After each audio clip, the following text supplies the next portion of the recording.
the tractor beam out of commission, or this is going to be a real short trip. Okay, hit it!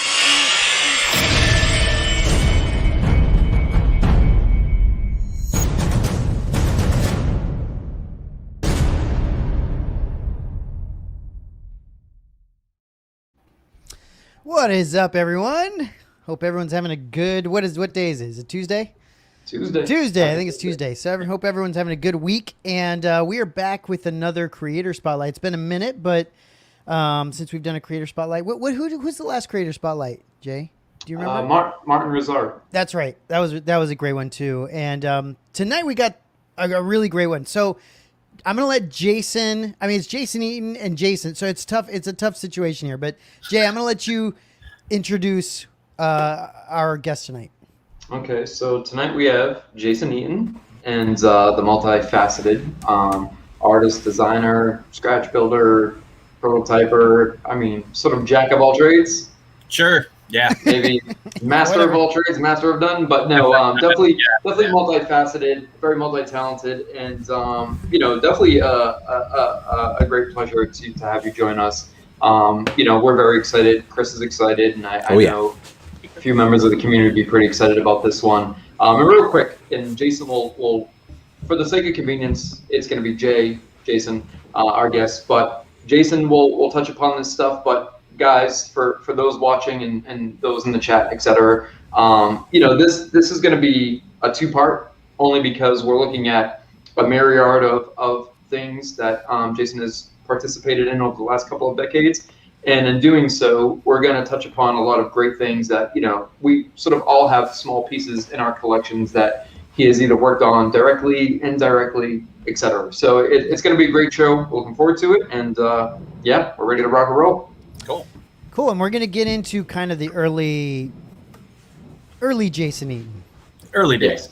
Early days, yes. Yeah. So let's kind of go into that. How early? So I started, I found, I mean, you can go back to I realized it was 25 years and had a minor freak, oh God, my life. But in 1995, I found the proto RPF and didn't realize that it was an AOL message board. And I distinctly remember seeing somebody talk about a Hengsler counter, which is that little box that sits on the Stormtrooper gun. And I was like, the internet is a marvel. And then I lost it and went somewhere else. And then in 97, I found the R2 Builders Group. By mid-98, I found the RPF, and I lurked there for a good year because it was so Wild West. Back in the late 90s and even up to 2002-ish, it was hard. People would come at you, and it was very intimidating being new. And I lurked for at least 6 months before I was like, it's still going on, Jason. It's still going on. There are still happening. There's probably 10 guys watching right now that are sharpening knives, that. Yeah, there's a trail of dumb mistakes that I've made, I'm sure. But I started getting into this. I built models as a kid. And then in 95, 96, I restarted building Star Wars models, the Ertl kits. And then I found this community. And this picture is from 2002. So by 2002, I've assembled most of a Tusken Raider. Mm-hmm. I've got the Greedo Killer blaster. I've got some lightsabers. It's crazy. And then that was late 2000. I had every lightsaber at some point. And those are Larbles and what would become Master Replicas and real Graflexes and crazy. Yeah, nuts. So it was I used to be a collector. I made the macro binoculars when somebody ID'd the UMIG. So I come from a fine art background, but in this arena, I come from just being a hardcore RPFer. And I always, that's a signature kind of thing I would do where I would tweak it. I added a little light up, laminate. That's so cool, dude. Kind of thing. That's awesome. I would try to make it hyper accurate, and then the last 5%, I was let's just make it crazy and add something cool to it. Yeah, and add something cool to it and make it my own. Yes. That's I do to this day do the same thing. Were you very much into found parts, trying to find? Yeah. And I think about the things I sold for pennies compared to what they go for now, and I'm like, ugh. Oh wow, yeah. And even the counter I made, is that Arabesh or whatever? I literally made new strips. So you could wind it and it would be in universe. That's crazy. That's crazy. I don't think I would do that now, but at the time I was must be perfect. That's kind of how I am right now. I got to have exact model pieces put on. It's a rush. To this day, is. something gets identified. I feel this like wave of like euphoria. Like God, I get excited when I find a piece, and it's been found a million times before already. Right. And this photo, that little pod, those little red pieces, that's 5. I was in Japan and I found 1/12 scale Ferraris that donated that one stupid part, and they were like $30 a pop. And here they're like over 100. And I bought 5, and I crammed just the sprues into my suitcase. I think I threw some clothes away, and so like I wanted it to be all original parts, and that's literally only because I had been in a place at a time where that stuff was readily available. I would never read that now. 312B, is that what that is? Yeah, very good. Yep. Yeah. It's on the Slave One. Yep. I mean, Boba Fett Starship. Oh, God. Yeah. How dare you? How could you? I know, right? That's not allowed on this channel. Love it. That stuff, I live for that. That's a Macquarie. That was originally a Rich Long kit, and I wanted to put my own, spin on it, and I thought I could make it look kind of 70s-ish. Again, just wanting to do my own thing, like whenever I can. Yeah. So that's kind of where I started, and some of this post dates getting into the licensed work, which I guess is what we're talking about tonight. That's a Blue One X-Wing. I'm better. Like I look at that and I cringe. I'm like, I can paint better than that. But it's great because it proves to me, like just internally, that like I've practiced and I've gotten better. Right. Oh, yeah. Like that. Like maybe in 10 years I look at what I did now and I'll shudder and be like, oh God. Clearly the same photo twice. Sorry. That's all right. So my friend Mike made a very large ad, and I wanted it, but I didn't have the room. So I was like, "Can I just buy the head? Because I have an idea." And to this day, it sits back there, and that gets a lot of laughs. That's actually clever. I like that. That's actually a good idea. Yeah, it's like a tauntaun. Yeah, exactly. Mounted tauntaun. A little trophy. Look how proud I love it. I love it. It's so dumb. Probe Droid. Yeah. That's a Rolando pattern and I think that was a Steve Nyson casting ages ago. That's mid paint TIE Fighter. I'm just saying, like, duh, you guys all know it's a TIE Fighter.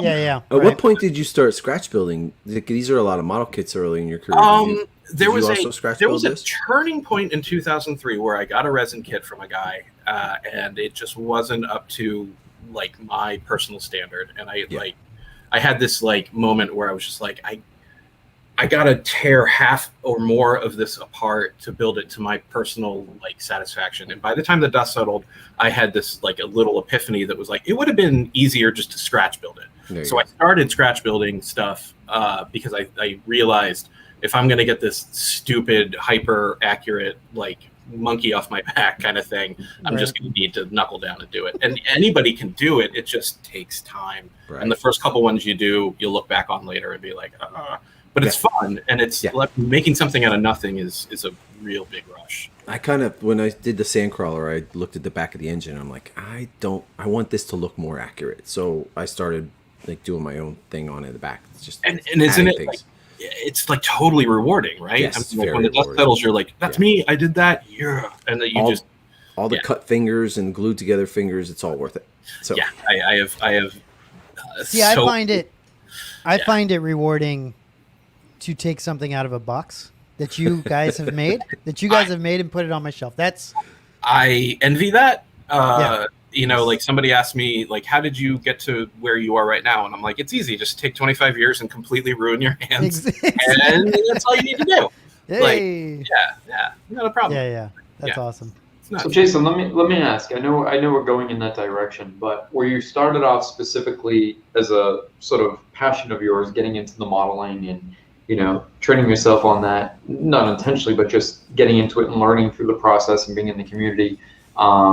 Were you intending to move forward into the licensed arena, or is that something that happened accidentally?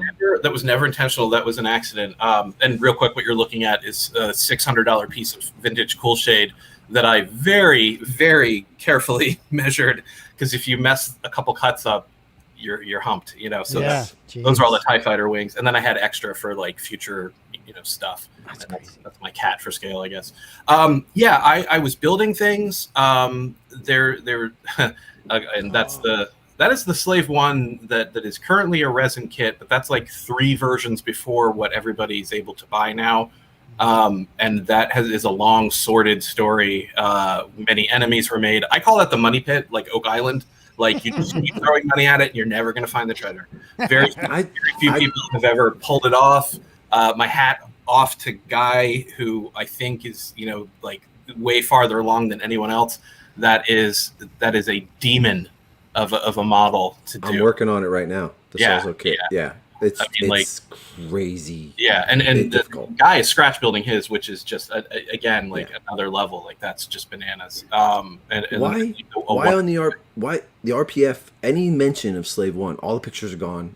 A lot of comments are gone. It's a Sarlacc pit. Like, there's nothing. It literally, like, people to this day hate other people because of the drama that was involved in that. I could explain it, but it would read like a romance novel with zero romance. That's okay. It's like lots of drama and maybe some long hair and muscles, and that's about it. Yeah. I just don't understand that part of this whole thing. I mean, I've talked to Jason and Chris about this. Like, it sucks because, like, there's such a barrier to entry to some of this stuff because you have to make it, right? You have to make it, and that's okay. But grossly expensive. Yeah, but then beyond that, it's also just such a massive, like, secret club, like, crazy thing that it's like, how do you even get? You don't. I mean, there is an impenetrable barrier for a reason that, like, it's been that way for like 20 years. I mean, and it was very hard for me to break through, and I made a lot of, like, bad choices, like, and enemies and for lifelong friends. But, like, it's because of money and because of a feeling of ownership. If you study something and you make that your, like, focus, you feel a sense of ownership, even though you don't own the IP, and even though somebody else could make that ID. If somebody has two people independently make the same ID on a kit part, on a sourced part that goes onto a model. If one guy posts it and the other guy has found it himself, the other guy assumes this guy somehow cheated or was given the information and didn't come to it through all the blood, sweat, and tears. And then there's, like, tension and fighting, crazy, and it's awful. But is it like that in found parts, Jason? Is it like that? Yeah, I mean, like, yes, but, like, model the studio scale stuff, for whatever reason, it's because a lot of those models are grossly expensive, and the second you find out it's a Star Wars donor, the price will triple.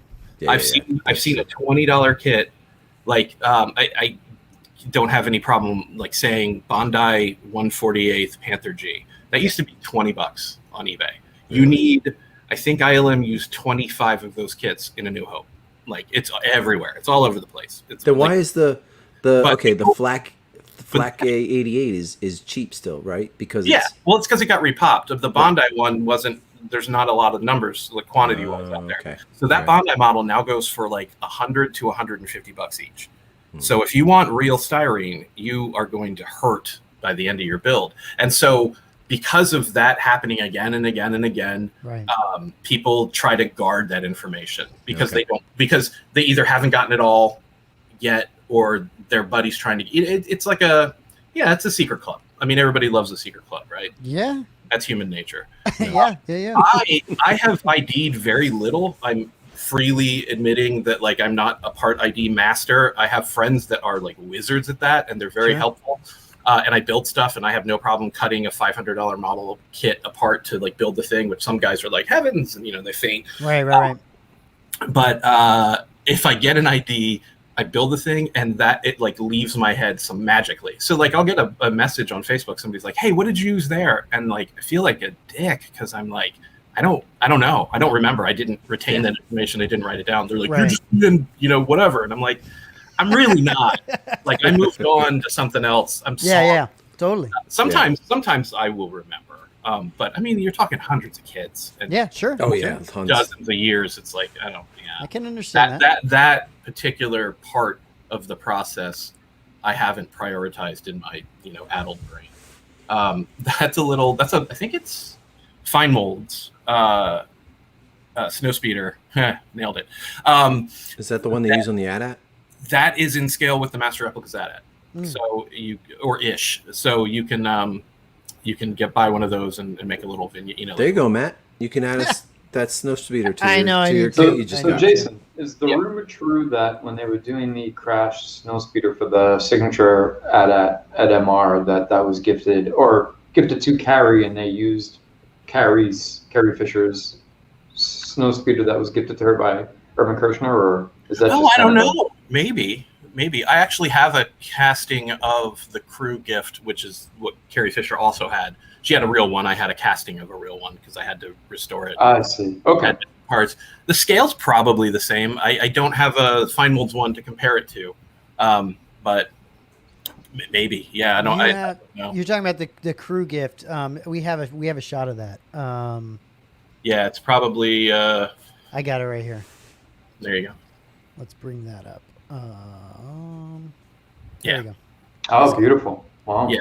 So that was that's a replica of the crew gift, which I think was also used as a miniature in the film, but I'm not really super well versed on that, so don't hold me to that. That one's yours. Yeah. Okay. Yeah. I even made the little case for it because nerd. Yeah, it's awesome.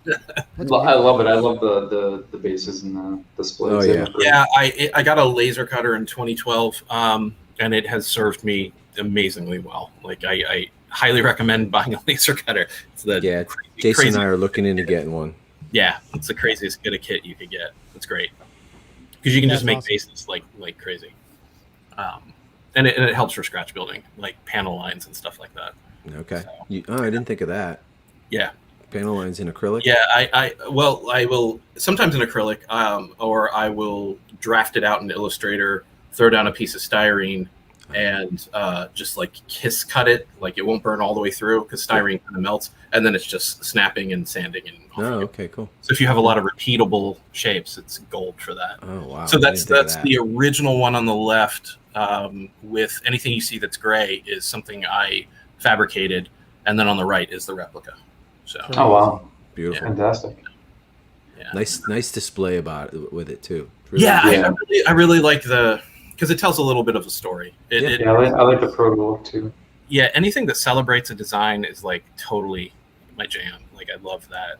I'm such a nerd about the clean displays process. Too. Clean display. Yeah. And leaving the pour stub. I'm pointing to it like you'd see. Like right in the front, there's that. You can see that block. Yeah, you can see the Mm-hmm. What is it? It when it was pulled out of the mold. You can see that. Yeah, and just anything like that, tells a story of the process. Okay. Which is honestly everything I do is like totally like plugging into that 5-year-old version of myself that would see like ILM working on things on television or whatever, or in magazines, and I was like, that's what I want to do when I grow up. I want to blow up TIE fighters, like obsessed. And then you get older and you're like, I want to play guitar and figure out what girls are, and then you fail at both and you're like, I'll go back to models. It's just like, all right. This is easier. Yeah, it's way easier. Yeah. All right. Do you want to move into? Yeah. Okay. Do you want to move to MR or what? So yeah. So in 2001, Master Replicas started, I think, and we're all friends on the RPF. And the guy that started it, a fellow by the name of Steve Dimzo, hired me to start building personal models for him. Like I built a Mitsubishi Zero Tamiya airplane kit for him because he was suddenly too busy to build models, but he wanted to collect this stuff. And I was like, yeah, absolutely. He liked what I did, and he was sort of local, so. I was in Annapolis, Maryland. He's in Pennsylvania, so I would drive stuff up. And then that fateful day, I had just started dating who is now my wife, my ever-patient wife, in early 2003. And I got a call from Steve, and he was just like, hey, I need you to spend the 4th of July weekend painting the AT-AT. Like we're over a barrel with this, and I know you can do it. And I need 2. And that was because one would stay for Toy Fair and photography, and the other one would go to China for reference for paint. So 2 AT-ATs show up, and I said to my wife, who I had just started dating, I was like, can we cancel our 4th of July plans so I can fulfill a dream? And she was like, yeah. And I remember she hung out and watched me, and we hung in I was like, I'm marrying her. This is awesome. That's amazing. Yeah. It was pretty great. She stayed that way? Yeah. She teases me about the Jaws barrel. which dominates the room. It's like Okay. It's like a 1 scale Jaws barrel. She pretends that she hates it, but I legit was like, "Do you want me to get rid of that?" You tease me about that. She's like, "No, it's fun." Yeah. So, and we're very excited that every year on the 4th of July weekend we watch Jaws, and that's coming up. And like, she reminded me, like, we're watching Jaws, right? And I was like, I love you so much. Yes, we're watching Jaws. We're gonna watch the hell out of it. So you actually painted the first 2 of these, right? Yeah, I painted. Wow. I did the paint masters, and I had he gave me my in. I mean, I had no pedigree except for being kind of good at making models, and he took a chance probably and was just like, don't mess it up and do 2 exactly the same. And I, was like, Roger, and I did it. And then I just started getting more work, and that snowballed. And then suddenly they were flying me to the ranch to go to the archives to reference things. And I cannot tell you how insane it is to have that door open and you see all the stuff in the archives, and outwardly you're like, excellent. Let us look at what we're here to look at. And inside, I am a teenage girl, and the Beatles just landed, and I'm screaming at a chain link fence. So, Jason, do you show face? Do you play it smooth? I do this weird out of body thing where suddenly I'm an actor pretending to be me, because inside I'm melting down. I'm like, oh my God. But on the outside, you're Billy D. You're just. I have an ability to be like, we're here to do a job. Let's do this. It's funny. I used years and years ago, back in '98, I used to work for an auction house that specialized in antique dolls. So if I'm ever in France and I find a bisque Gemot or Bru from before the First World War, I can make quite a bit of coin. I know I'm very I know a weird little segment of these creepy dolls. They're the creepy dolls with the little pointy teeth, and you're like, Jesus Christ. Right. But Jason's house? They're in your house, right, Jason? Yeah, they're all over. I'm talking about Jay. Yeah.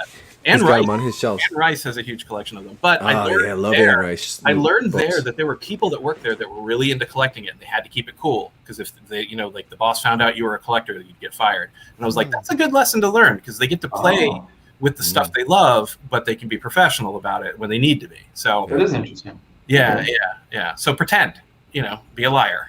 Right. And you'll go far. No, but I can turn it off when I need to. Because it kept snowballing, and I'm like, how? It's so weird. So I think some of the best stories as far as success goes is when none of it was intended or by design, when you just when it's happenstance, and it just goes in that direction based on skill, based on networking, and then one day you find yourself like, wow, well, I worked on this and I worked on that, and even though you've done it, it's still to this day kind of like, wow, I've you see it in, for example, Matt has it sitting behind him, and you're like, well, I did the master for that. That's gonna be. It does not feel real. It's been almost 20 years, and it does not feel real still. Amazing. Fantastic. Yeah, it's so cool. And we even did different versions where I made it really they were like, can you make it filthy? And I was like, yeah. And then they didn't like that, so I had to lighten it. There was a version I put snow all over it, and they didn't like that, and then they went and did a second edition. Was there ever talk of an Endor version of it? Yeah, and there was a lot of consternation about the snow version, and I'm like, triple dip, everybody will buy everything. Come on. Yeah, sure. It doesn't matter. Yeah, it's that tooling. I'm like, that's great. I'll paint it. Yeah, you're selling meth to meth addicts, right? That's really what it comes down to. So it's mint meth, and vanilla meth, and chocolate meth. And fun anecdote: when I did that, they paid me in product. Vastly underpaid. They knew I was a drug addict, and they're like, "We'll pay you in crack," and I'm like, "I'll sell your crack." I'm down with that. I'll paint your crack. Yeah, exactly. That's so funny. And amazing job, Jason. Over the moon. I was over the moon to have one, because I could. Are you ever surprised, fast forwarding 20 years, 25 years on some of these things? And we'll even touch upon some other licensed things that you've done, seeing what they sold for versus what they go for now in the secondary market. Kills me. Yeah. I'm going to tell you a quick story. So I got a phone call from someone at MR out in California, and they're like, "You're in Maryland?" And I said, "Yeah." And they're like, "Can you drive to a warehouse in New Jersey and check something for us?" And I said, "Sure." "When?" And they're like, "Tomorrow." And I'm like, "Ugh, sure." And this was when I was now a contractor, and they were actually paying me cash. I was getting money, a very, very large amounts of money for that brief window that worked, before they ended. To me anyway, it was awesome. So what had happened was the Stormtrooper rifles had come in, and they realized some of them, there was a jig in the factory to put the scope and the rail on each Stormtrooper blaster, and the jig had slipped, and they didn't catch it initially. So there was pallets and pallets of Stormtrooper blasters, and some of them were going to be crooked. And they were like, we can't send crooked ones out. Like, it'll kill us. And I'm like, yeah. So they were like, can you grab a friend? And I had a Star Wars buddy who was like, I will help. Jump on. Drive to Jersey and open up each Stormtrooper blaster and look at it and see if it's true or not. And I was like, absolutely. Happy to help. And so we did that for like hours. And there were like, there was a higher rate of fail than normally would be the product, but we caught them all. And we had like a pile, like cordwood of them on the table. And we're like, okay, we're done. And the guy said, do you want them? And I was like, wait, what? He's like, we're going to destroy them. So do you want them? And so I loaded my car with like, I'm not exaggerating, like 30 Stormtroopers. Like my car sat lower from the weight of these, like, and it was like cordwood, just Stormtrooper blasters, loose blasters. And then there were also like there was like this table of like shit they needed to throw away. And it was like Obi-Wan's as first built Luke's lightsaber, a Mace Windu saber, just random shit. And they were like, you want this stuff? And we were like, and took it all and drove home. And this is like 3 hours away from my house. And like, halfway back to the house is like 9:30, 10 o'clock at night. My friend was like, are you speeding? I was like, a little, why?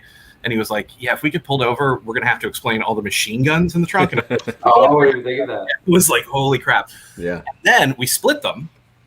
And I gifted them all except for one to everyone I knew. Like everybody at work got one. My mom got one. My brothers got, like, I was just like, blasters for everyone. Because it's like, you get a blaster. You get a blaster. You get a blaster. Christmas under the tree, everybody's opening blasters. Yeah, I told everybody, I was like, everybody gets one, whatever.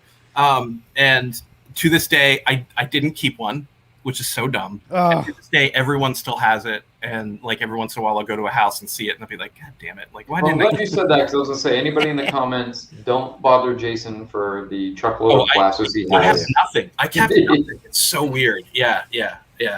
But here's what's I look at the secondary market and I think about the hundreds of thousands of dollars like that have passed through my hands like a ding dong. Like the interesting thing is how we go about our normal day collecting and buying and trading and whatever we do as collectors, and you just never know all these little stories and all these things that happen behind the scenes, such as that spending a full afternoon in a storage unit in New Jersey checking the scopes and the sites. It wasn't fun. It was shit. It was hard. Oh, I can imagine. It was just so, it wasn't glamorous. It was stressful and weird. And so now you have a great story.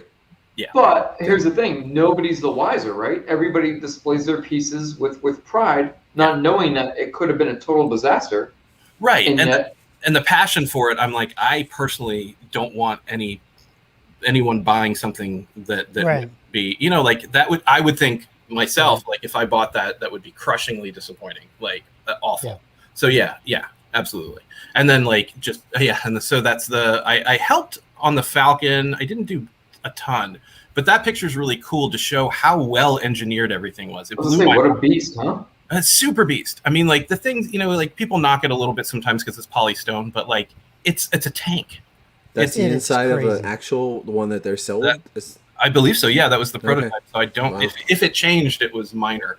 But but there was a very high degree of care and love from the engineers and the designers and everybody involved along the way. It was such a great experience because I'm like, everybody really cares, and they're not just Star Wars fans. Some of these guys didn't. They're just like, I'm just making a thing.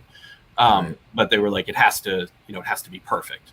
And just that's a cool shot because like, look at the detail on that. I mean, it's such a neat detail. Yeah, fantastic. Yeah, that was I went there with Mo and Frank, who and the rest of the team, but those two guys are responsible for making it as accurate as it was. I don't think they get enough praise for the work they did on that Falcon. That blew my mind. Those are the guys that had all the IDs, like incredible stuff.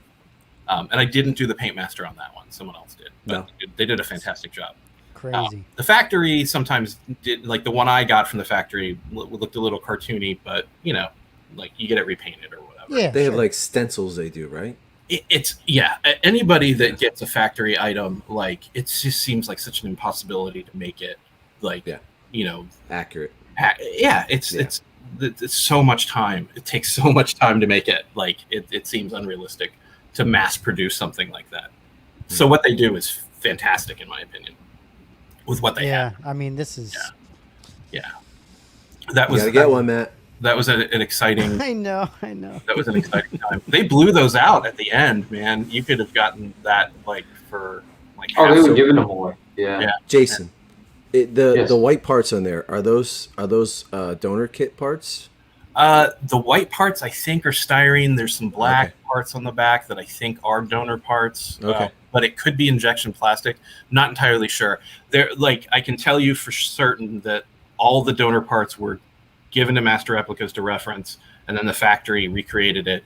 I will also say, with every collectible company I've ever worked for, they have always been very aware that they can give something exact to the factory, and sometimes the factory will repattern it because that's just their process, and they have to be very aware and diligent because that things can go off the rails very quickly if it's reinterpreted incorrectly, and things have fallen through the cracks over the years. And then people don't want the Falcon. Then because they want it to look accurate. Right, and the Falcon, I don't know if there's probably I'm not so well versed on the 32-inch, but there's probably a couple parts on there that somebody took massive umbrage with, on the online. I'm sure. Like, it always happens. Yeah, sure. I mean, like everything I make, like all I look at is what I did wrong, and I'm like, this is crap. No, I do that when I'm building it, Jason. But once I'm done and I look at it, I don't see those. You are a blessed individual. Like it drives me nuts while I'm building it, but then when I'm finished, I'm okay. So when you're building something, do you ever get to like a roadblock mentally, or even just like, oh God, how do I progress? And you crack it, and then you feel like Rocky. You're like, that's a rush. Such an excitement out of it. I just crazy. Yeah, I'll chase that for the rest of my life. Is this the dirty? Is this the really dirty one you made? That's the hyper dirty one that they were like too dirty. Bad idea. Sorry.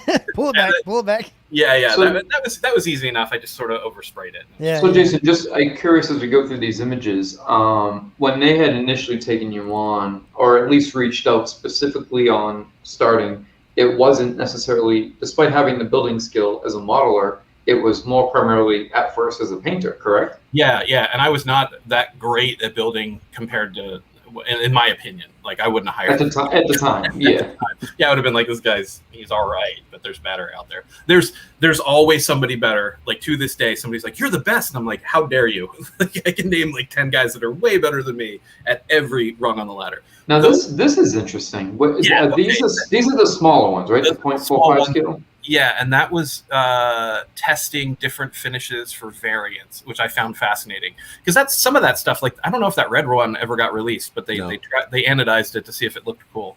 And I like it. It does look cool. Yeah, and the scope on the full size gun was another, I think, test on a material.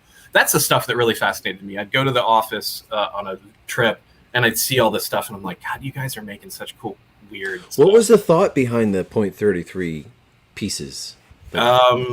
Just some cheaper, or to get something? Yeah, I think it was like we need something for conventions that is a realistic exclusive that isn't a $500 prop. Okay. Right. So you can walk away with. You could. Affordable. It's affordable, collectible, hook you in. Like you participate in the excitement.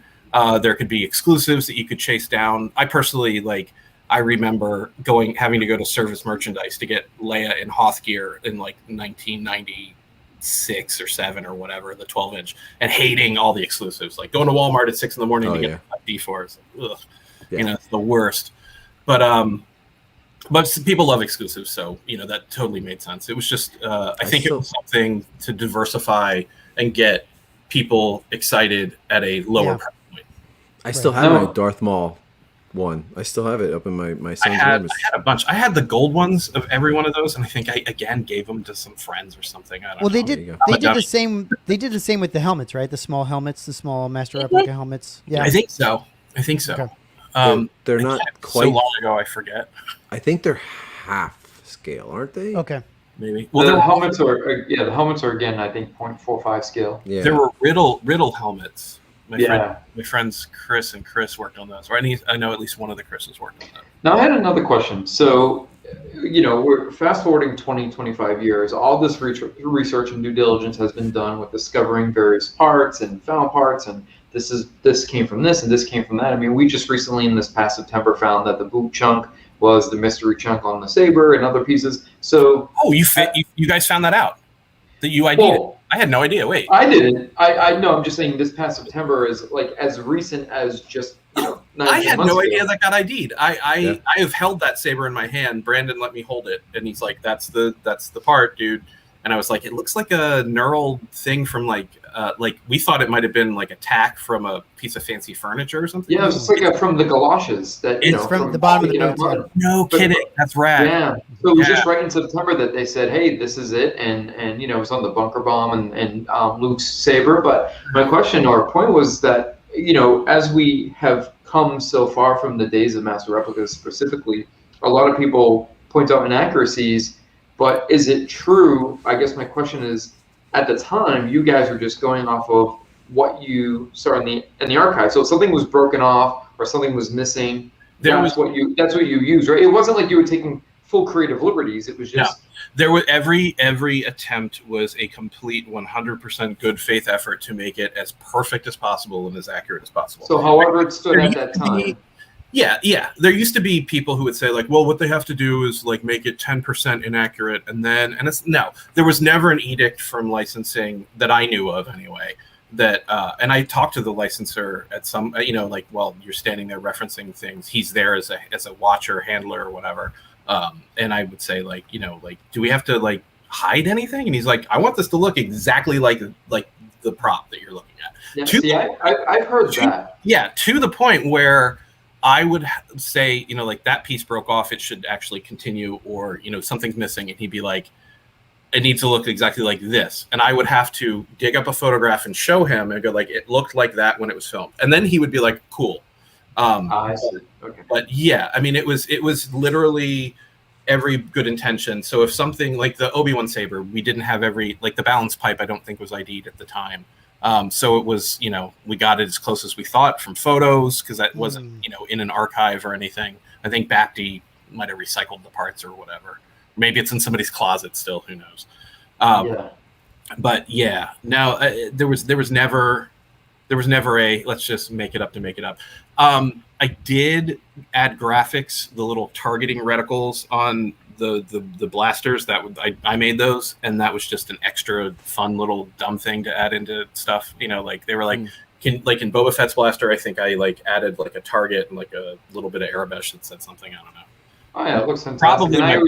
Probably so many people point out some of the inaccuracies, and I always thought, okay, well, at that time, what they had access to were pieces that were maybe it got damaged, or pieces broken off in production, or so you're going by that, and you're literally going by photos. Yeah, or photos, and you didn't have the 20 years of detailed research. And like you said, there's also this thing, this sort of rumor out there that George wants everything to differ just ever so slightly, so it's not an exact copy. And I never bought that. I always thought it was the opposite, where like, hey, the closest you can get it, the better. They always wanted it. In my experience, I can't speak for everybody, in every instance, but I never saw anything but everybody wanting to make the best possible product. Completely along the chain, like that was cool. Everybody, and the amount of care and attention is like breathtaking and exhausting, kind of. It's like it's pretty incredible. That's to so this cool. day, and as it progresses and it gets more like hyper accurate, it's incredible to see everybody like just up their game continuously. Yeah. Like it's cool. So, Jason, tell us, you went from MR. Where'd you go from there? I started with Palisades initially, and then I started with MR. When MR was dissolving, I moved over to QMX for a brief period. Okay. And then I also started doing stuff and I've done a couple things for EFX. I've done paintwork for Sideshow, and the Sideshow stuff over the years has been fantastic too. Let's bring some of that up. Yeah. So I think I think a lot of us own a few of those particular pieces because those are some fan favorites. I think we'll be looking at one of them, which is the Probe Droid. Yeah. And this is just fantastic. And I have to give a caveat that like they would send me, 2 or 3 copies to paint, and I would paint everything up to their satisfaction. Sometimes they would say, take it to this level, send it to us, and we'll finish the tweaks on our end because we have a vision for what we want it to be. We just need you to get it here for time constraints or whatever. So some of these things probably have a little extra zhuzh on them from their painters on their end, which are like the best painters. Like those guys are just stunningly good. So I'm not taking 100% credit on any of these, just to be safe, because I don't know what they did on their end. Right. But yeah, the Probe Droid was super duper fun. That's so killer, dude. Yeah. And their photography is so good. Their photography is killer. Their photography is bananas. Like when it gets announced, then I can share my pictures, and like I'm always like, I'm just gonna share their pictures because like my pictures stink, comparatively. Yeah. Well, the one thing about this is when I originally saw the prototype or these images, and then I bought it and opened it, I'm like, whoa, all the shades of brown and the weathering aren't quite. And I understood that, but I expected at least a piece like this to be a little bit closer to the prototype, because that was such an amazing job. But of course, it's such a weird color, and honestly, it's subjective. That's my take on it. It is. It's kind of like the Han. Is it? Yeah. The blue coat, brown coat. Yeah, and I've had the luck over the years of befriending some of the guys that built these things, and I'll ask them like, I've asked the guy that built the Probe Droid, I'm like, what color did you paint it? And he's like, yeah, it was like a gray. I'm like, was there any brown? He's like, no. He's like, okay. It's brown now, and he's like, it also looks like there's a crack, so they might have like resprayed it or changed it, or he didn't put the brown on and some other guy did, because they all did other stuff. So it's like, or when it was touring, I've seen many things that when they were touring, they got touched up, repainted, etc. Yeah, that's interesting. And also, it's been sitting there for 40 years. Who knows what exposure to fluorescent light or like just the environment. They store things in an incredible way. Well, but wasn't it stored pretty haphazardly before? They not really that I ever saw. No, before they like really put it in the archives and started climate color like. Oh, I've seen pictures. Everything in general. Yeah, just everything in general. They kind of just put it in a warehouse for a while, and then probably like right when filming wrapped. I mean, yeah. They weren't precious about this stuff the way I treat all this stuff like a holy relic, and the guys that built it are like, we just built it for the shot. Like there was no concern about longevity, except if they thought that it was going to get used in a later film, then they were a little like more cognizant of that. But like these weren't built to be heirlooms for the rest of like foam latex crumbles after time. Yeah. Falls apart. They're building a film. They're not building. They're not thinking of it as an archive or as a museum piece. They do now, but at the time, I don't think anybody really did. Now, when you did, I know we might get to pictures of it, but I was always curious. So when you did the master for the 1/6 scale AT-AT driver, right? Mm-hmm. Were you also responsible for the little greeblies and the bits and pieces? That all comes like done. I just have to paint it. Okay, so you're strictly just the paint and accuracy of the paint colors. And and there have been instances where they were like, hey, paint it like this, and I'm like, it's actually like this in the prop. And then there's a discussion where it's like, I'm painting something for you, so if you tell me to paint it pink, I'm going to paint it pink. You're the boss. Yeah, this specifically because it's gray, right? Right. Yeah. And so there's a discussion like, do you want to make it hyper accurate to the prop, and then everybody who buys it, who might be a more casual fan, is like, what am I looking at? It didn't look like that on my TV. Or do you paint it? So you paint it sort of for expectations more than anything else, and you're never going to satisfy everybody. I mean, that's what I would do a lot of the time. I would say like, I think it actually looks like this, but it reads like this on screen. So there's a decision to make here. And then everybody carefully thinks about it, and it all gets signed off on by, the licensor at the end. So that's what I was going to ask, like how big, because there's this assumption that the licensor is the one who says, like, no, it has to be this way, not that way. But it's interesting to learn that there is a discussion that says, okay, how we, because a lot of pieces for Vader's helmet, for example, is an absolute mess, but we know it as sort of like an Apple product, very clean and idealized and shiny and beautiful. But it was a train wreck in A New Hope. So it's kind of like the expectation of what's in our mind's eye. So Jason, like this, it's really gray, but on screen it looks white. So if people are going to look at the product, they're going to say, most people who don't know are going to say, that should be white. I'm not buying it. Yeah. And in my experience, I can only speak for what I've experienced. if you can make a case for accuracy or for expectation, I've never been told no. Maybe once or twice, but like everybody will listen to everybody else, and because everybody just wants to make the best product possible. And so you don't have this license holder standing there like, I don't know. I mean, is the way I've never dealt with any of the licensing side with the Sideshow paint masters. It's just talking to the art director, and I don't know their process, so I can't speak to it. But they've always been like, we just want to make this the best, and I will give my opinion, and if they like it, great, and if they don't, great. I'm like, all right. And sometimes I've had photos that they didn't have and vice versa. And then we know that we have a little quick discussion. I think it's always always in the service of making the best possible, decision for the product. Right. Yeah. Now, Jason, you strike me as somebody who really likes a challenge, specifically from the creative aspect of tackling something different, tackling something new, no matter what it may be. Has there ever been something, whether it be with Sideshow, Palisades, Master Replicas, where you've met a challenge where you just found it so sort of daunting and overwhelming, where it was, less of an enjoyment and more of like, wow, like I just can't get around this thing? Have you ever had a situation like that, or? The closest I ever got to that was the cane for Chronicle. It was, we'll get to that. It was a monster of a project, and that was right when my hands started giving me a little bit of drama. And by the end of that project, I was like, oh my god, that was rough. I never wanted to stop, but you have a deadline, and sometimes the deadline's like, it's Comic-Con, it has to happen, and you're like 11th hour of time. Yeah. And that wasn't the case with this, but it was like, no, Kane from RoboCop 2. Okay. The Tippett series. I just picked one of those up about a month and a half, 2 months ago, randomly after watching it's the Chronicle Collectibles Tippett signature series. And it's phenomenal. It's made from the real one. What I got was a set of parts cast, like they broke it down. Yeah, they took the parts right out of like Phil's studio. What I painted and built was fully posable. What you got was sort of more locked into place. Maquette statue, yes. Yeah. But it's a faithful replica, and it's funny. Like after it was said and done, Phil Tippett, I got to talk to him, and he's he said, "Ah, you did a pretty good job on that."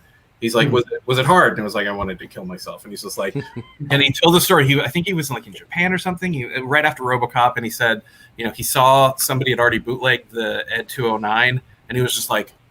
And so when RoboCop 2 happened, he was like, I'm going to make this thing so damn complicated, no one's going to be able to figure it out. Like he saw that as a challenge almost, which I was just like, yeah, you killed me with that one. Like, well done. Let's see some of that. Let's see that cane. Yeah. Do we have a picture? Yeah, of that? It's in there. It's in the Chronicles. Okay. Yeah, it's a phenomenal. The Ed 209s pop up on the secondary market quite a bit, but when I got turned on to the cane, and this was just recently, it took me about 3 or 4 weeks to actually come across one because they're rare. A lot of people are. I learned about engineering just building that thing.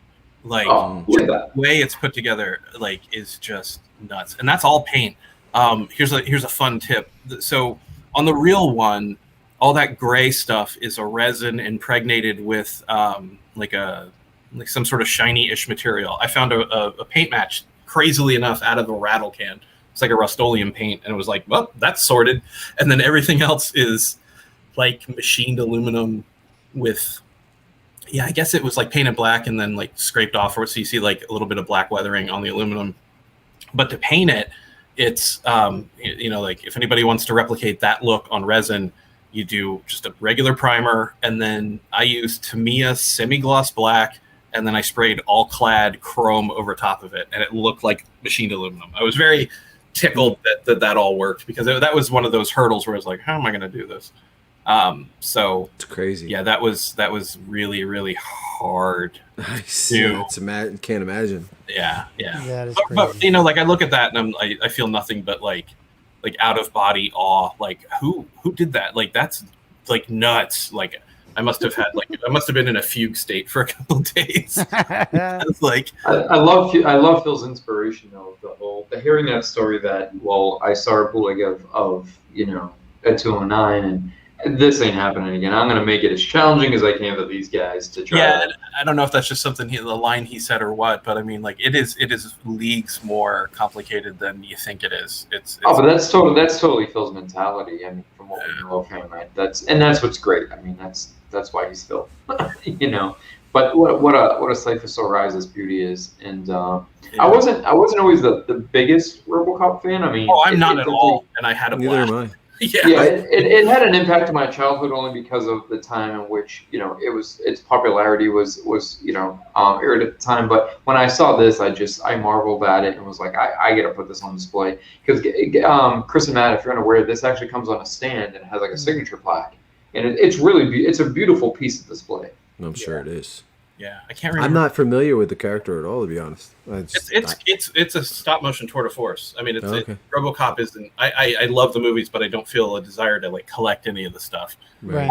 But it is. I mean, design wise, it's just nuts. Wow, love the paint. That was the thing that got me on this specifically. I don't have the Ed 209, but this just impressed me on a lot of levels. It's just cool. So it's always interesting that like you just take for granted the things that get made, and you think companies, corporations, and it just becomes this sort of, well, it just exists and they are making it, and you don't realize, like, as we're sitting here with you, like, there's the guy who painted the master and worked on this and painstakingly worked on it, and it adds a little bit of realism and sort of grounds it a little bit. And I'm just one little cog in a big machine. Like every step of the way, guys were like, just devoted to making this thing good. Like it's breathtaking. Like but without that love and passion, I think having that devotion and love and passion for it, because if somebody was just doing this strictly as a job, I don't think we would be getting the level of detail and beauty.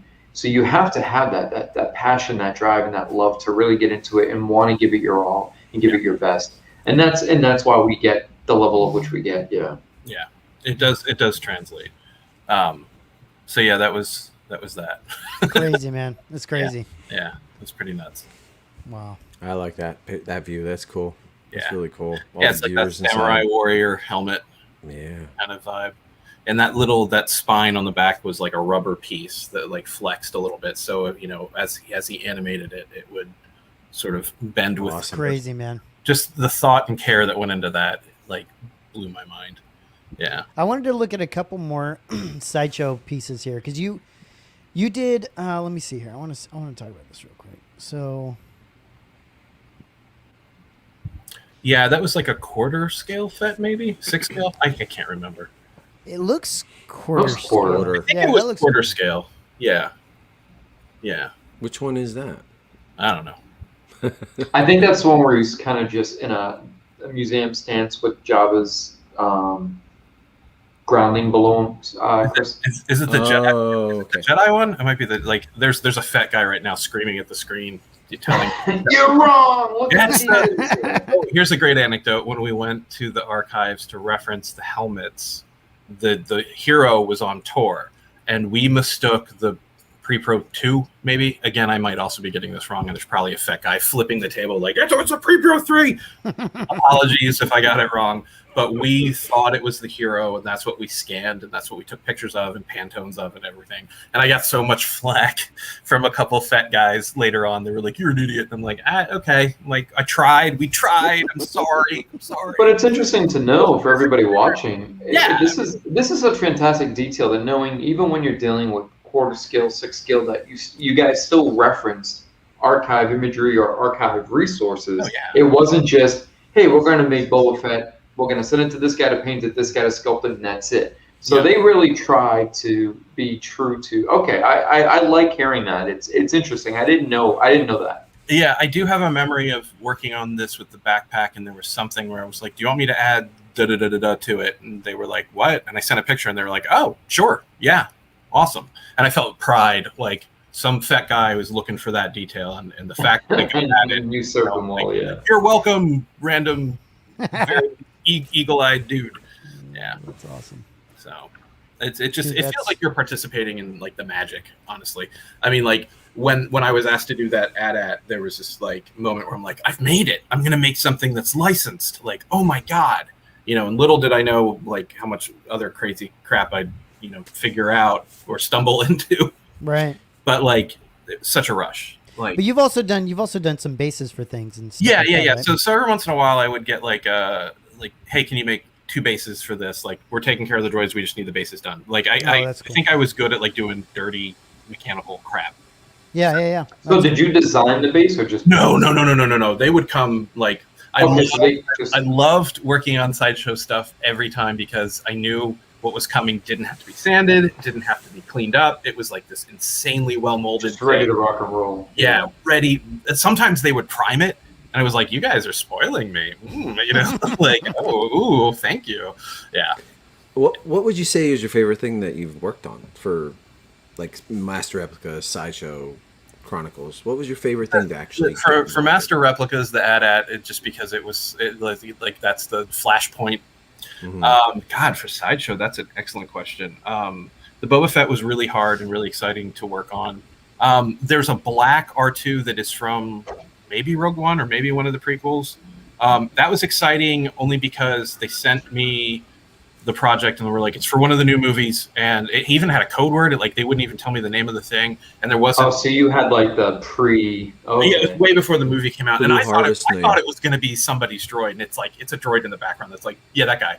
This guy. He's like beep boop boop, like in the terminal. And I was like, oh, maybe that's going to be like Jyn Erso's personal R2. Like, cool. Now he was nobody, and I was like, oh. But at the time, it was like secret squirrel stuff. It was like really exciting, and I had really great turnarounds from the license holder, or from Lucasfilm, Disney, whoever. They were watermarked to hell and back for obvious reasons. So that was a little challenging to see, but I didn't know what that little dome dish on the very top of the head was colored. Like, the way every picture was taken, it didn't tell me if that was black or matte gray. And I was hell-bent on figuring it out. So I knew some of the guys that worked on the film, and I contacted them, and I'm like, I'm doing this Paint Master for Sideshow. I know you guys are still, I don't know if you've wrapped, but I know you're working on it. Can you just tell me? And it was like an act of Congress. Like, they had to ask their boss, and their boss had to ask their boss, and then they had to talk to Sideshow, and some Disney guy had to be like, that is acceptable. Took a couple days, and somebody was like, we will tell you it is. And I can't even remember. I think it was gloss black, and I was like, cool, thanks. But that was really neat because the level of secrecy and everybody doing their I'm not telling you shit unless my butt's covered kind of thing was breathtaking.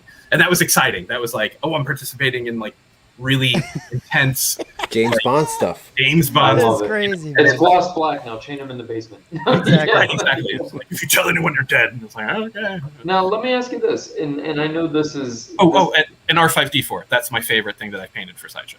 Hands down. You did R5D4? Yeah, hands down. Oh man, I actually touched mine up to try to match the prototype with the extra weathering and the dripping on the the little eye parts.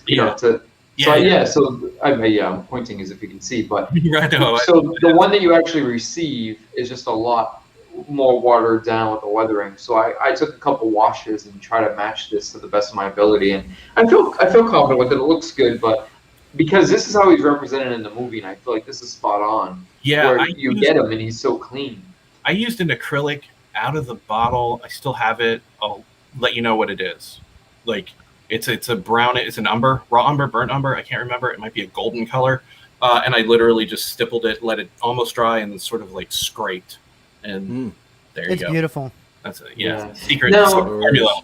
It's out of the box color. Again, one of the questions I always ask, when and if appropriate. Now I know you didn't 100% design these from scratch, etc. But the fact that you had a part in painting the masters and being involved with these projects, how does it make you feel when you look at collections and you see these pieces on display? Does that make you proud? Does that make you... How do you feel about that? Honored, absolutely. Whenever somebody ever wants something that I worked on or made, I'm deeply... It sounds dumb, but I am honored. It's you care about something that I made. That's heavy.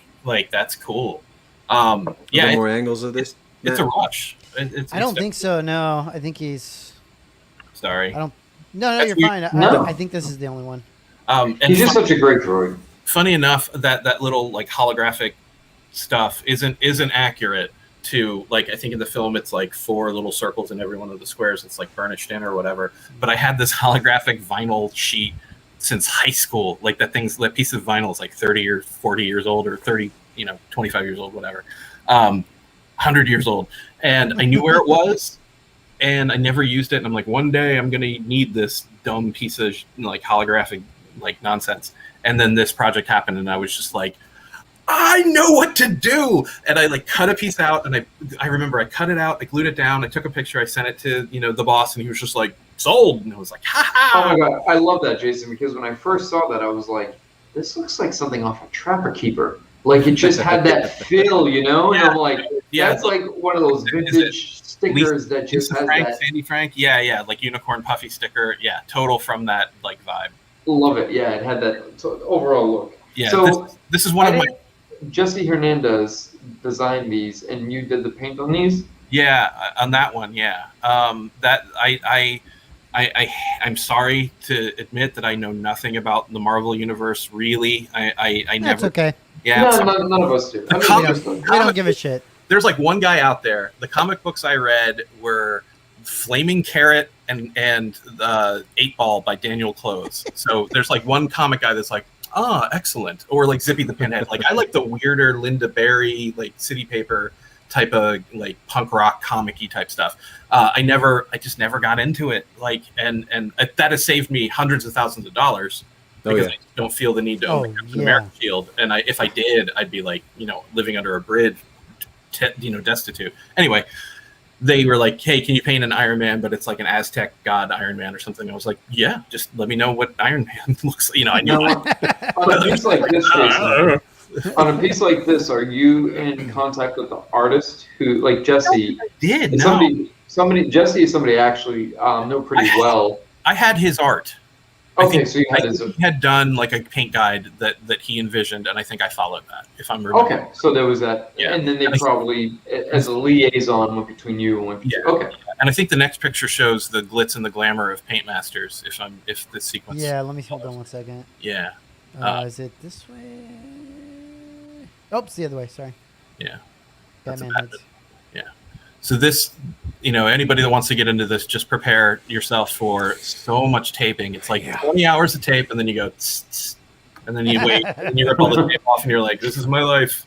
Like, and hopefully it's stuck down all over. Hopefully it's and then if it doesn't, like on something like this, it's like I love Star Wars stuff because I can mess up and be like, well, that's a blaster mark now. Right. Like, but this stuff is like unforgiving, and it's stress. The stress I feel, like the guys that make car models that are like waxed finishes, the different league. Well, yeah, because weathering is very forgiving in some ways, right? Like it just allows you to kind of. I've hid so many sins under a blast mark or a scorch mark or something. Yeah, sure. Yeah. I'll also spend an inordinate amount of time making a surface perfect, and then I go in and gouge it like for weather, and I'm like, why did I could have skipped the like nice step, but make it easier on yourself. Dude, that's funny. Yeah.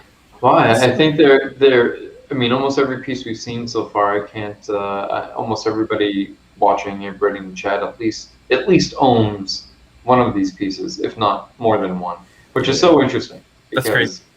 Putting it's sort of like putting a face of the name. Yeah. Hi, sorry. Sorry about that. Matt, you own the AT-AT now, right? Yeah. I love it.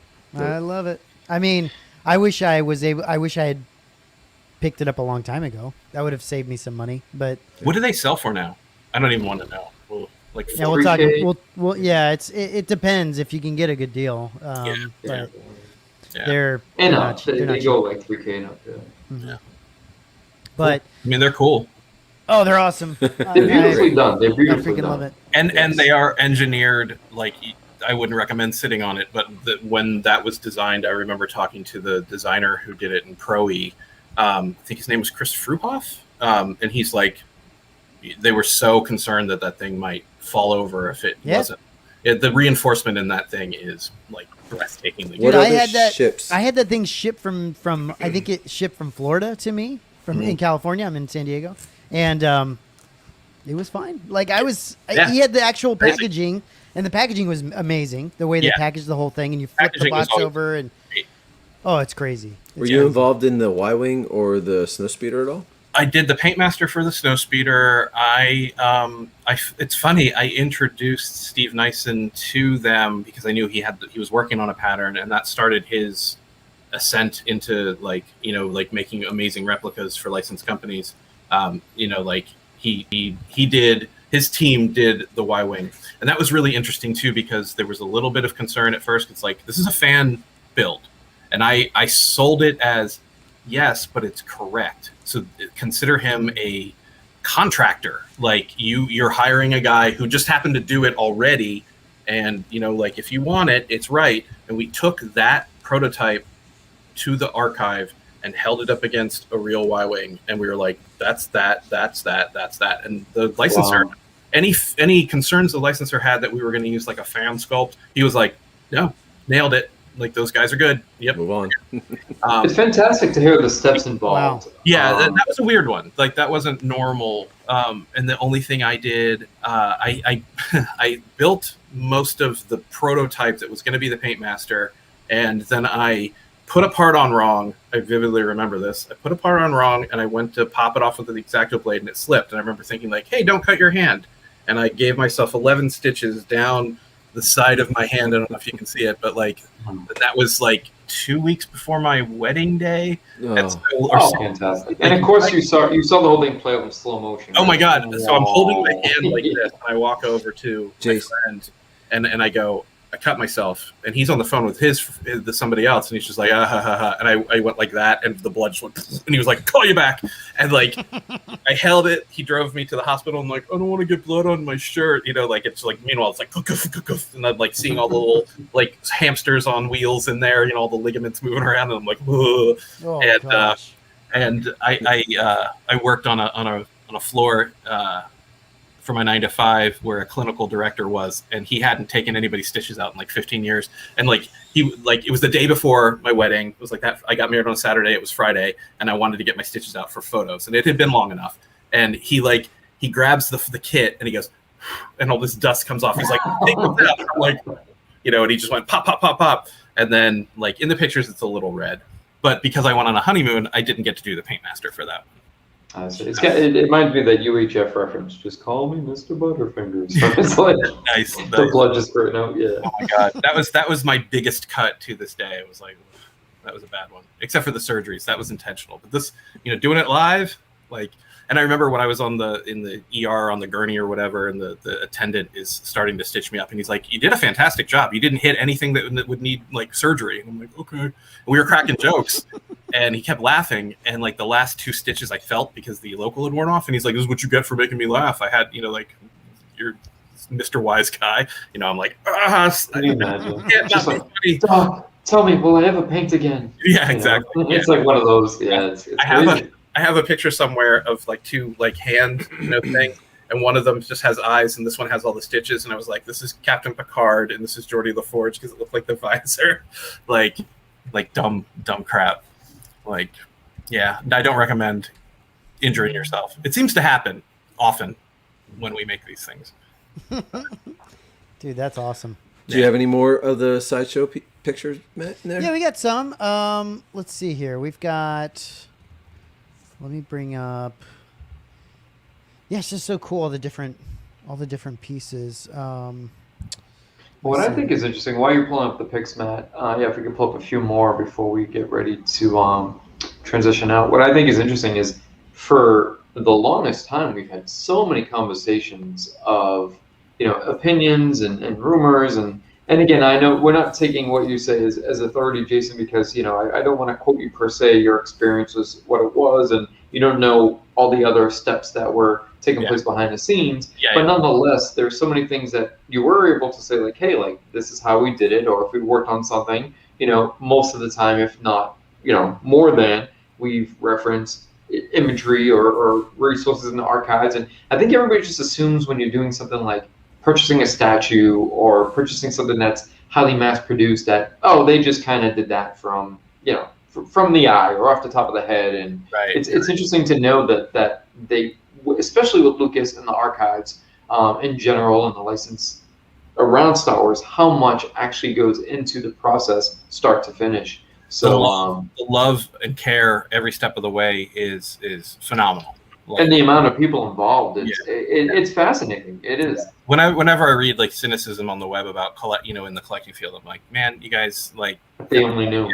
If you only knew how much people like loved what you're, dissing or whatever. It's like, oh, yeah. Come on, cut them a break. This is the 6 scale.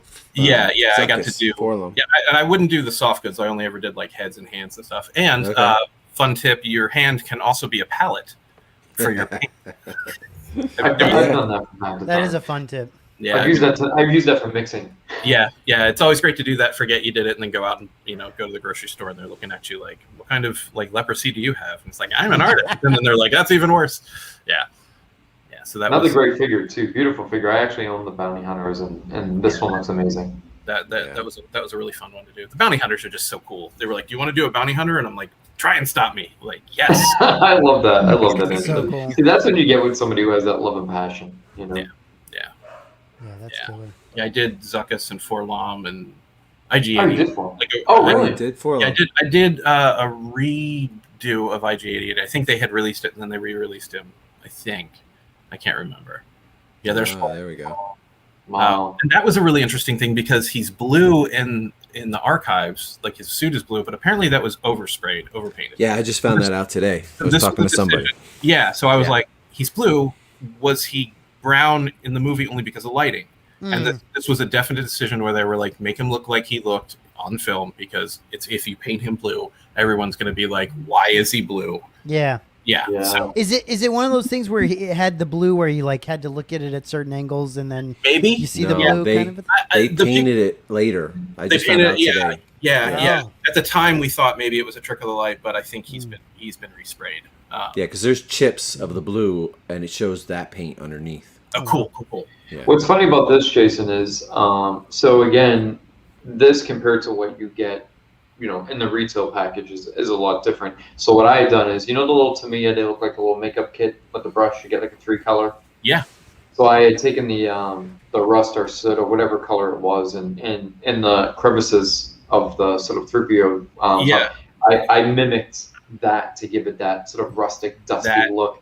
I might have actually used that very product. If I didn't, I used something very similar. It was a powdered pigment with a little bit of binder. Yes, exactly. Yeah, pretty much what I did. It's the only color I could find that would match. And you can control it because it'll lie in those crevices, and you can sort of wipe away and to the level you want to get to. Yeah. That's a great trick to have in your toolkit, kind of thing. Yeah, for sure. I know we're a little pressed for time, so we're going to continue this as a part 2. And there's a lot more to get into. We wanted to touch upon some of the main collectibles, the commercial stuff, which there's a little bit more to follow. But as many may know, I think specifically, Jason, most people may know you from the studio scale world and some of the amazing work you do there. And the reason why I want to touch upon this is I don't know how many people were aware of how much of a hand you had in statues and 6 scale and other commercially licensed pieces. So I thought it'd be nice to touch upon because so many of us, like I said, have variations of this stuff in our collections. Almost everybody does. So cool. What we'll do is we'll be following up in approximately 4 weeks. We'll announce the day, the time, etc. And that one may extend a little bit longer if Jason's time, is available. But we may extend that a little bit longer into maybe an hour and a half to 2 hours and cover some of the more detailed things of how you do it. But just getting closer to closing out, I just want to thank you for taking the time to at least kickstart this and sort of jump on with us and give us some insight and behind the scenes. And it was an honor and a pleasure. My friends tease me. They're like, you build too much, you build too fast. And I'm like, apparently there needs to be a part 2 because I've made too much crap. So sorry, everybody. No, it's great. I'm happy we got to talk through a bunch of images and it's just cool to separate that stuff where we can talk through, some of the licensed stuff and then kind of go into some of the other creations you've made it's a different headspace. It's a very different headspace. Of course. And I think that's things are going to get weird with my personal stuff because I start wanting to make, like when you get hyper intensely focused and accurate or try to be accurate on something, like me personally speaking, I want to like pivot and work on something else. Yeah. Like, Sure. How often have you made something like the trash can that you're doing right now? Have you done the dumpster? How many times have you made something close to that? That's just very out there. I'm getting weirder. Weirder. Yeah. Cool. There's things I want to make, like literally for laughs. Like there's things I will do to please myself.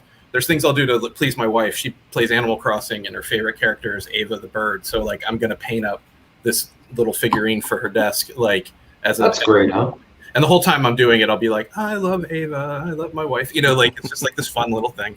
But I'm making a replica of the dumpster from Van Nuys, ILM, like 1976, 7 or whatever. That's awesome. And there are some little stories. And I think we had talked earlier, there's some stories of, which people always enjoy. I know you're very good friends with Tom Spina, who, we work with closely on a lot of his projects with showcasing and discussing those. I know you've done a lot of work with Adam Savage. And, I think one night I randomly, before I had started building a rapport with you, I was watching Adam Savage and saw I'm a big fan of Blade Runner. I saw the Blade Runner blimp. And I don't know why I did, but I randomly was like, I'm watching Adam Savage and I saw your Blade Runner book, like, oh my God. And it was just one of those things where, so it is a whole different beast when you're, as fun as it is to work on these things, again, like you said, you got deadlines, you get constraints, you're meeting, contractual obligations versus doing something that's completely freely artistically your own thought in your own process. So that's going to be two completely different mental states. Yeah, it absolutely is. And sometimes it's like a multi-year slow burn. But the things that happen in that arena are bananas. Like real quick, because I know like everybody's no. The blimp. I'm like, I post on Facebook. Like as much as people hate Facebook, it's been very kind to me. Like a lot of times, where I'll throw something out into the ether. Like I'm like, I want to make the Blade Runner blimp, and I had like the regular Cinefx photos, and I had one photo of the prop from an auction from like the mid 90s.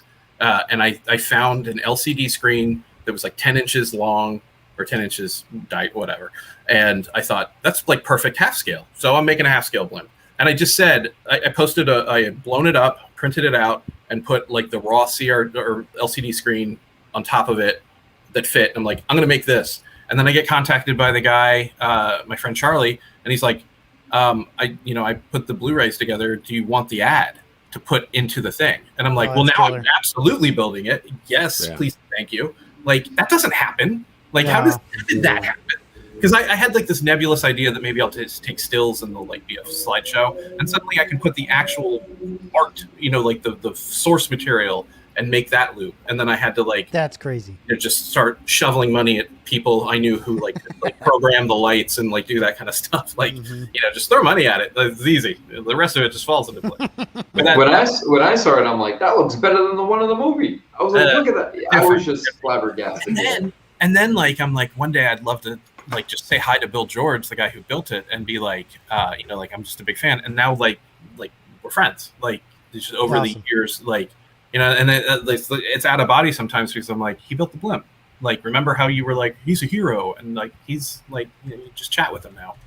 Yeah, that's I'll save that question for next time. But that's another thing I always find interesting is how does it feel when these are people that inspire you and you get inspiration from and you look up to, and then now you become sort of their counterpart, which again is surreal, and you don't necessarily think yourself as their counterpart because they're always.